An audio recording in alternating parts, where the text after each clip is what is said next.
келдик. Кыштын уулум, жакшы келдиңби? Чарчаган жоксуңбу? Кел сумкаңды алайын, отур. Ысык чай куюп берейин, эшикте суук болуп атат. Чайдан ичип тур, азыр тамак даяр болот. Кана өтүп жака сен. Апа, эмне болду? Сен өзүң эле окуй бергенде тигиниңди деле окуусун карап койсоң болот. Сен окуп эмне кайраmak белең? Чоң окууга деле окубайсың. Тигиниң бизди багат, атаң экөөбүздү. А сен эрге тиесиң. Окуп эмне кылмак элең? Андан көрө тиги үйүңө үйрөт. Апа, мен окуйм да. Каяка окумак элең? Кайсыл жерде кимдин кызы эле окуп жатты? Тарада кой. Жакшы окуп келдиңби? Ийинен багуучум десе, эртең мени ушул багат да. Тиги кыз бакмак беле. Ал эрге тип башканы үй билесиң багат. Менин багуучум ушул. Атаң экөөбүздү коргобой багасың уулум. Эй кыз, батыраак бол эми, бир жерде эле ашып тура бербесең. Апа, мен сабактарымды аткарайын дегем да. Сабак багыңды койчу наракка, жириштир аларды. Чоңойгондо баары бир деле эрге тийгенден кийин. Макул апа. Тезирээк тамакты да даярда. Мен уулумдун курсагы ачты.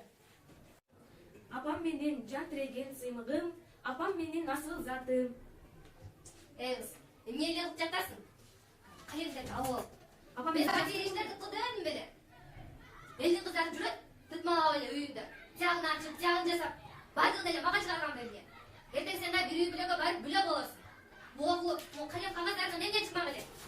Апа, мен сиз жөнүндө жазып жатканда, апа, жытпаңызчы сыйганыңыз, апа. Бала эле окуш керек, акыр кыздардын кыялдары, өзүнүн максаттары бар да. Мен деген көп кыялдарым бар болчу.